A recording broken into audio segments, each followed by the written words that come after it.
BMW seat भरते हैं, उसको वाई वाई सीट कहते हैं। कुछ भी प्रॉब्लम आएगी गाड़ी में तो पहले आपको वाई वाई सीट भरना है। क्योंकि मैं इंजीनियर था तो मैं भी भरता था। फिर जापान जाके पता चला कि ये वाई वाई सीट केवल वो फैक्ट्रियों में नहीं भरते,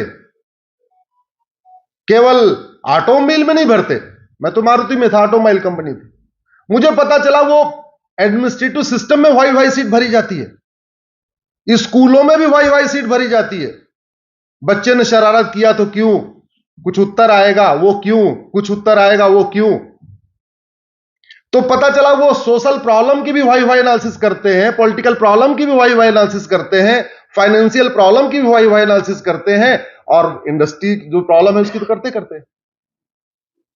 वो वाई वाई एनालिसिस करने के बाद मुझे समझ में आया कि भारत की 80% समस्याओं का जो रूट काज है वो करप्शन और पॉपुलेशन एक्सप्लोजन है। और जब इसमें थोड़ा और रिसर्च किया तो दुनिया के कुछ देशों में तो करप्शन बाय डिजाइन है, बाय डिफॉल्ट है, लेकिन भारत में उससे भी बड़ा है करप्शन बाय डिजाइन। यहां करप्शन को बाकायदा लैब में बैठ के उसको डिजाइन किया जाता है। उदाहरण के लिए, पूरी दुनिया में आपको ट्रेन में कंबल नहीं मिलेगा, लेकिन आपको भारत में ट्रेन के एसी कोच में चलेंगे तो आपको कंबल मिलेगा। गए होंगे, आपको मिला होगा, third AC, second AC, first AC में। कहीं नहीं मिलता। जो लेटेस्ट मिलता था वो 3 देशों में मिलता था, भारत, पाकिस्तान, बांग्लादेश में। लेकिन पाकिस्तान, बांग्लादेश में भी कंबल बंद हो गया, क्योंकि कंबल चोरी कर चले जाते थे। वो उतरते थे तो कंबल भी ले जाते थे। अब रेलवे वाले एफआईआर कर करके थक गए तो उन्होंने कंबल देने बंद कर दिए। लेकिन भारत में चल रहा है। आप जरा सोचो, क्योंकि आप आईआईटीएन है, आने वाले टाइम में आप अच्छी अच्छी कंपनियों में जाएंगे, विदेश भ्रमण का भी आपको मौका मिलेगा। हम अपने घर में कंबल ओढ़ के रहते हैं क्या एसी चला के? जोर से बोलिए जरा। नहीं, हम अपने घर में तो चद्दर ओढ़ते हैं, एसी का टेम्परेचर इतना रखते हैं कि चद्दर से काम हो जाए।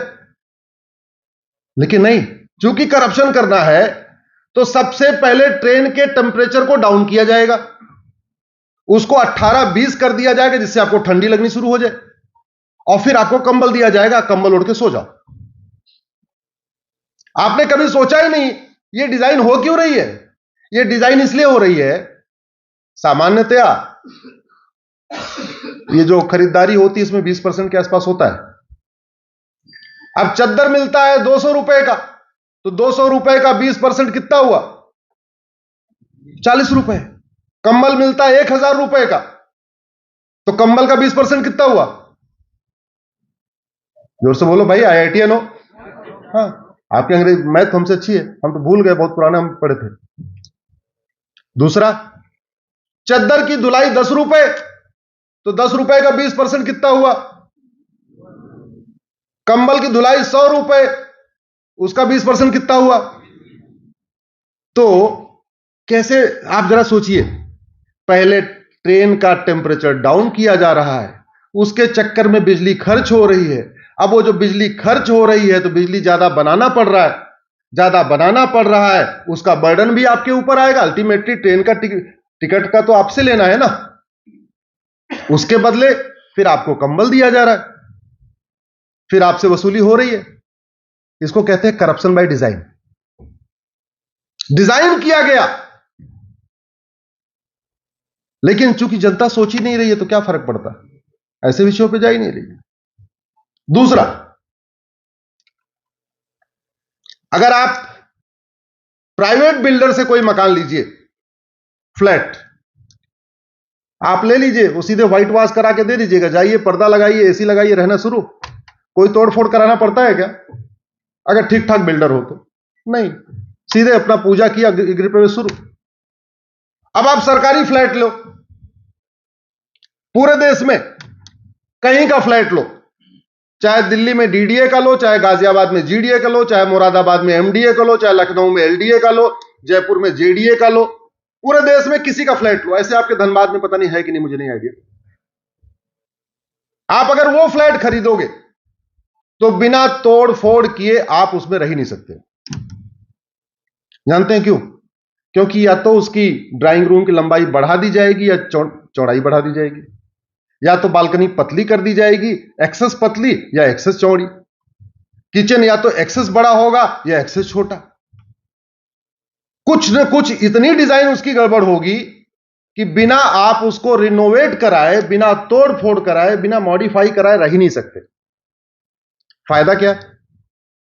पहला फायदा तो यह हुआ कि जो अथॉरिटीज के ये फ्लैट होते हैं ये 99 ईयर की लीज पे मिलते हैं और 99 ईयर की गारंटी भी होती है। अब 99 ईयर तक फ्लैट चले तो उसके लिए सरिया भी अच्छा होना चाहिए, सीमेंट भी अच्छा होना चाहिए, बालू भी अच्छा होना, सारा मटेरियल अच्छा लगाना पड़ेगा। लेकिन जो 99 ईयर की गारंटी है उसमें एक टर्म्स कंडीशन है कि आप इसमें कोई अल्टरेशन नहीं करोगे, कोई इसमें तोड़फोड़ नहीं करोगे। अगर आपने इसमें कोई तोड़फोड़ कर दिया, कोई अल्टरेशन कर दिया तो आपकी गारंटी खत्म। तो आपको मजबूर कर दिया जाता है तोड़फोड़ करने के लिए, उसकी डिजाइन को ही ऐसा बना दिया जाता है कि आपको कुछ न कुछ तोड़फोड़ करना पड़ेगा। और जब आप उनको पता है ये बिना तोड़े जा ही नहीं सकते तो उनकी गारंटी खत्म। जब गारंटी खत्म, 99 साल के लिए बनाना ही नहीं है तो सरिया कैसा भी डालो, सीमेंट कैसा भी डालो, बालू कितना भी डालो, रेशियो कुछ भी रखो, क्या फर्क पड़ता है?